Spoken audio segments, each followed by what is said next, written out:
You're listening to the We Are Libertarians podcast network. Find all of our shows at wearelibertarians.com. Welcome to Liberty Explained, your guide to libertarianism. Our goal is to share libertarian solutions for the future with you and to give you a great resource to share with your friends. Visit libertyexplained.com to subscribe to podcasts. Fucked it up. Welcome to Liberty Explained. My name is Chris Spangle, and we are your guide to... Sucks. Do you need some wine? Huh? Do you need some wine? I do. Welcome to Liberty Explained, your guide to libertarianism, and our goal is to share libertarian solutions for the future with you. Visit libertyexplained.com to subscribe to this podcast and to search our library of issues and book recommendations, along with a lot of great other resources. My co-hosts are Julia Geyer and Levy Rainey, and today we're answering the question of what is liberty. I figured, the first major episode, if you're going to answer questions from 100 different libertarians of the We Are Libertarians audience, you ought to start with what is liberty. So it seems clear starting point. So essentially, liberty is the freedom to choose or not to to do or not do a thing. It feels like a very complicated topic, but we're going to try and break this down in this episode.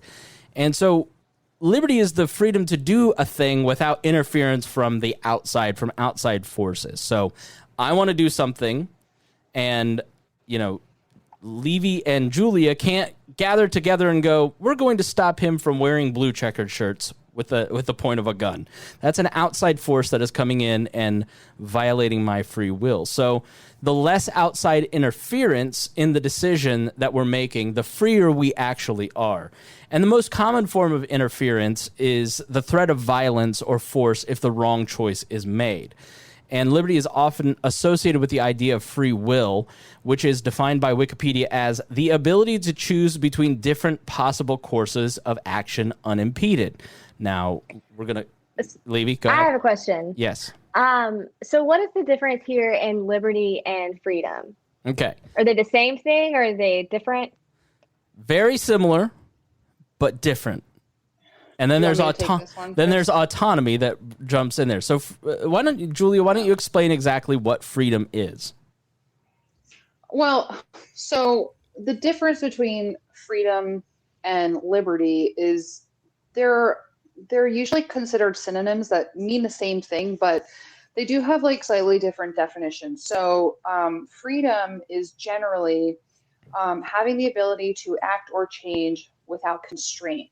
So in philosophical discourse, freedom is discussed in the context of free will and self-determination balanced by moral responsibility. Right. And then liberty.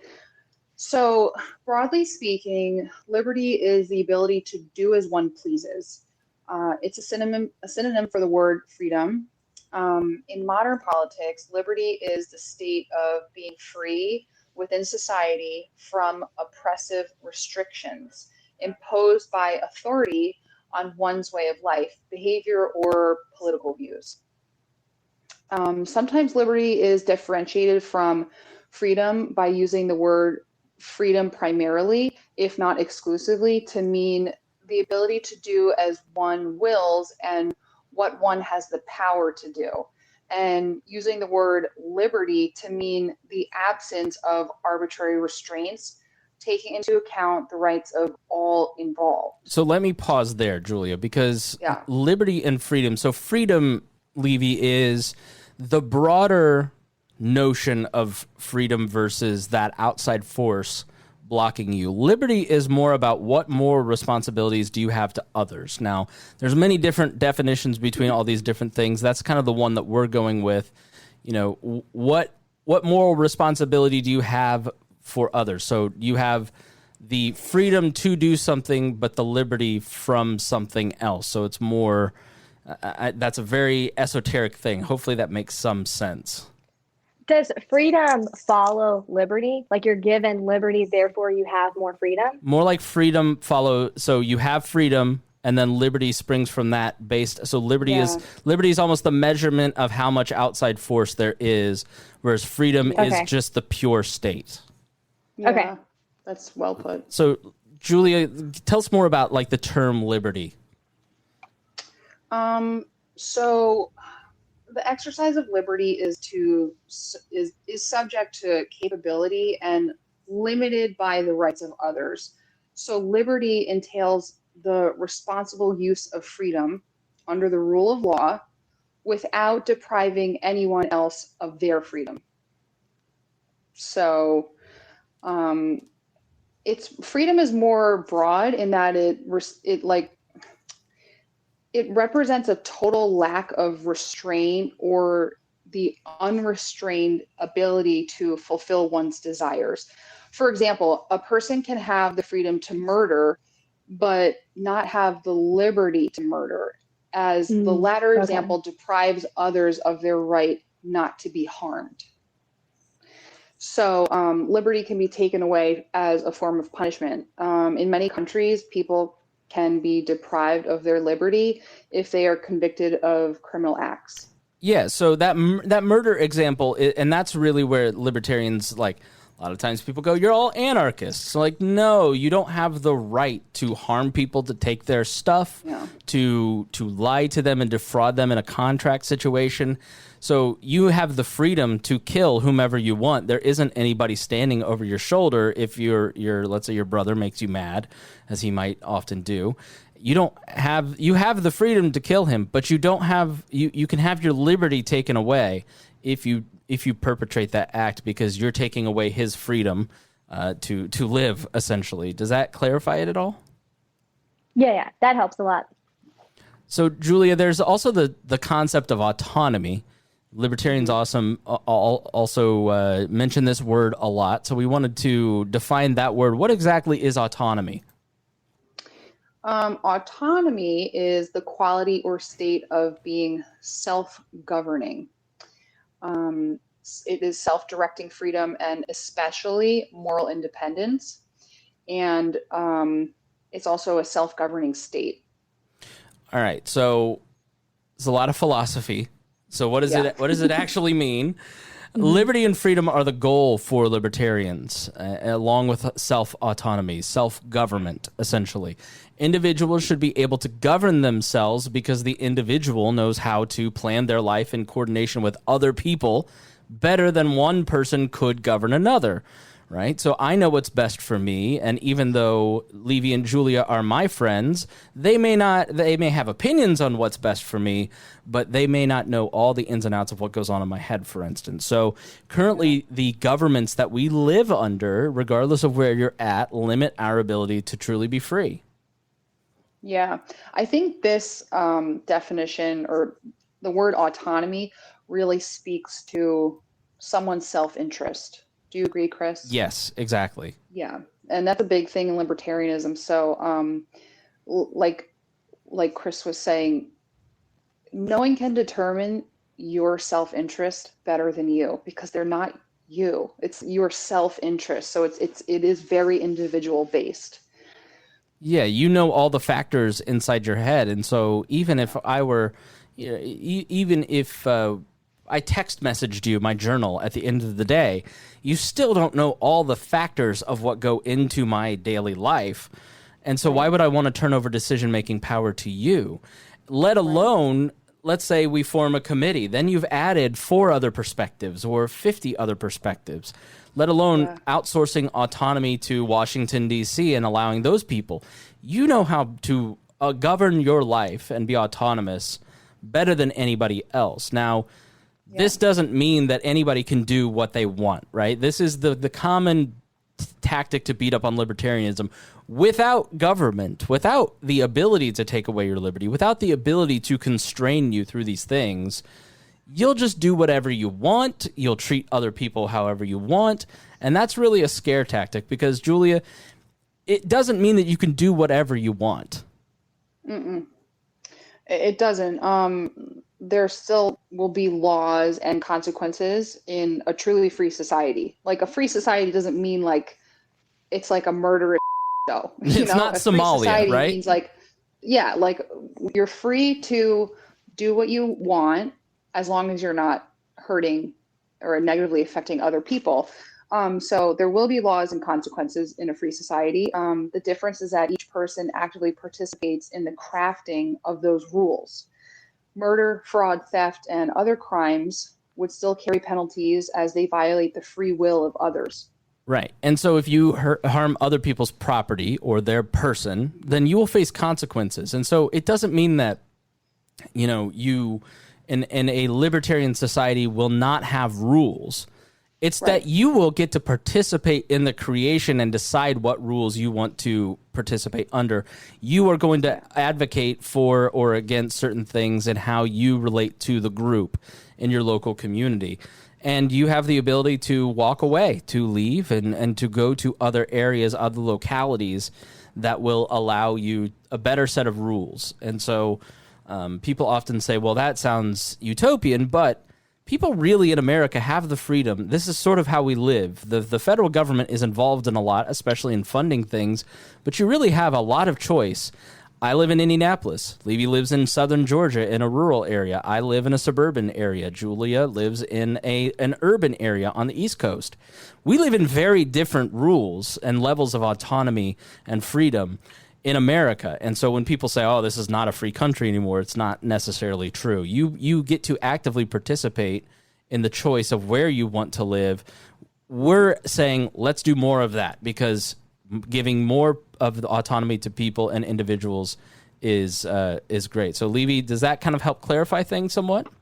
Yes, but I still have a question because, and this is maybe a strange analogy, but you go to a grocery store. You're not required to put your shopping carts up in the shopping cart holder. There are still people who ramp them up into the bushes, and that is a small, in my brain, that's a small example of people having to act in their best self-interest. They're not going to be penalized for not putting their shopping cart up, but there's still people who don't do that. So what do you do for those people? Because does everyone care enough to act in their best interest and the best interest of those surrounding them? I feel like there are people who just don't care because they haven't had to suffer the consequences of these actions, So what do you do with those people? There will always be what I would call a bad actor, not Julia, but a bad actor in terms of a free society, because the shopping cart analogy that you use is great. You suffer no penalty for putting your cart in the corral or leaving it next to your car, as I often do, sorry. But I always do. Yeah. I'm creating jobs, Levy. Okay, they. That's what I say. They have you're welcome, cart boy. Yeah. Wow. Thank me, cart monkey. But oh my god. But the reality is you suffer no real consequences. Now let's say the property owner, let's say Target, goes, we're spending too much money on collecting carts because of these bad actors. How can we fix the problem? Well, they hire a security guard to stand out and go, hey, put the cart back. Well, that slight social pressure from a private organization will probably make you, if people are watching you and they're watching you, you'll put the cart back. I know I will, because I don't want to look bad. I'm vain. And so the reality is that subtle behavior. But let's say they take it to an extreme. If you don't put your cart back, they walk up and put a gun to your head and they go, I'm going to kill you if you don't put this cart back. Are you going back to Target, or are you going to go to Walmart instead? I'm going to Walmart or growing my own groceries. That's exactly right. And so, but what the government does is it puts the gun to your head and you've got nowhere else to go. And so it's saying you will put your cart back, or else you will suffer consequences in jailing, fining you, or even taking your life. In something as simple as a traffic stop, many people lose their lives for a minor traffic infraction, and they get the death penalty from the state. And so, yes, you will. Under the current system where we do have a lot of laws, you do have those people who don't act, quote unquote, correctly. They don't act in the best interest of the community. And it doesn't matter how many laws you create, you cannot perfect people. You have to create a system of organization that works within that imperfection, and that allows people to, you create more of those bad actors when you try to prohibit things or you overdo the laws. Look at the mask mandate, for instance, as governments have instead of persuading people that wearing masks is in their interest, we mandated it. We told them they had to do this or else. They have no other choice. Well, that creates resentment, that creates backlash, and persuasion always is a better way of getting people to act correctly than coercion, which is force. And so what libertarians believe is that you will have laws, you will have systems of dealing with the people who break the laws, quote unquote, right? There will always need to be some mechanism for locking up a murderer, a rapist, a thief. Like those people don't get to just walk the streets and do to others whatever they want. They will suffer consequences. It's that the resources will be focused on them instead of the resources being focused on Medicare and education funding and food stamps and mask laws and retention programs and the millions of other things that the federal, state, local governments do. We're saying laws exist and people should participate in the creation of said laws that govern them directly. It's a form of localism that we really advocate. So it's not, you don't have a problem with laws or rules. It's who is like emphasizing those laws and rules and who's putting those into place. So it's like you're fine with Target implementing that rule, but you're not okay with the government stepping in and implementing that rule. It's a level of degree, right? That's exactly right. And so the property owner can do with what they like on their property, but they have a much wealth in the private system disappears a lot quicker than it does in the public system. And so if people are incentivized to act correctly, Target is going to use a polite form of persuasion to get you to put your cart back instead of using force, because they know if I overstep my bounds, they're going to just walk away. And people in that situation will peacefully walk away. But if you look at the situation with policing in America, for instance, people don't feel the ability to change their police departments. And so people turn to violent means to make the change necessary because the public system is too slow to change. Whereas in a private system, you could just fire that police department and hire one that advocates for de-escalation as opposed to the use of aggressive force. Okay, that makes a lot more sense. Like force, it goes against human nature in a way, because most humans want to do things that are in their self-interest. So if you give someone an incentive that serves their self-interest, they're going to do it. If you force them, it gets messy. Always. Basically. Hence Julia being radicalized and committing jihad on this podcast because of her COVID. So, all right. Well, hopefully that answers a little bit more about liberty. We are out of time, and we thank you both, Julia and Levy, for being here. Thank you. Thank you for having me. And we thank everybody for listening. And please go check out the We Are Libertarians podcast too at wearelibertarians.com.